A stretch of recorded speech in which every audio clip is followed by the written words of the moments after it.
మీద Vijayawada ECET student ని. ఇవాళ మేము ఇక్కడ సంక్రాంతి సందర్భంగా పూజ చేసుకోవడం మాకు చాలా ఆనందంగా ఉంది. సాయి మేధాల చదువు మాత్రమే కాదు, సాంస్కృతిక కార్యక్రమాల్లో కూడా మాకు సపోర్ట్ చేయడం మాకు చాలా ఆనందంగా ఉంది. ఇక్కడ చదువు మాత్రమే కాదు, సంస్కృతిని సాంప్రదాయాన్ని కూడా నేర్పిస్తారు.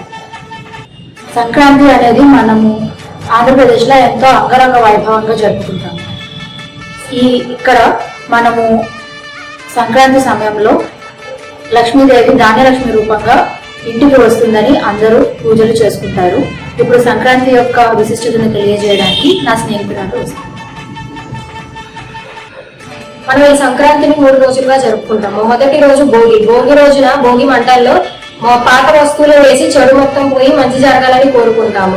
అలాగే సాయంత్రం వేళ చిన్నపిల్లలకు పెద్దవాళ్ళు భోగి పళ్ళు పోసి ఆశీర్వదిస్తారు. అలాగే 2వ రోజు సంక్రాంతి. సంక్రాంతి రోజు ధాన్యలక్ష్మికి పూజ చేస్తారు. ఆ రోజు పూజ చేసుకుని ఇంట్లో పెద్దలకి బట్టలు పెట్టుకుంటారు. అలాగే 3వ రోజు కనుమ. కనుమ రోజు ఆవు మాతలకు పూజలు చేసుకుంటారు. ఇలాగా 3 రోజులు సంక్రాంతిని కుటుంబ సభ్యులందరితో అంగరంగ వైభవంగా చేసుకుంటారు.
సంక్రాంతి శుభాకాంక్షలు.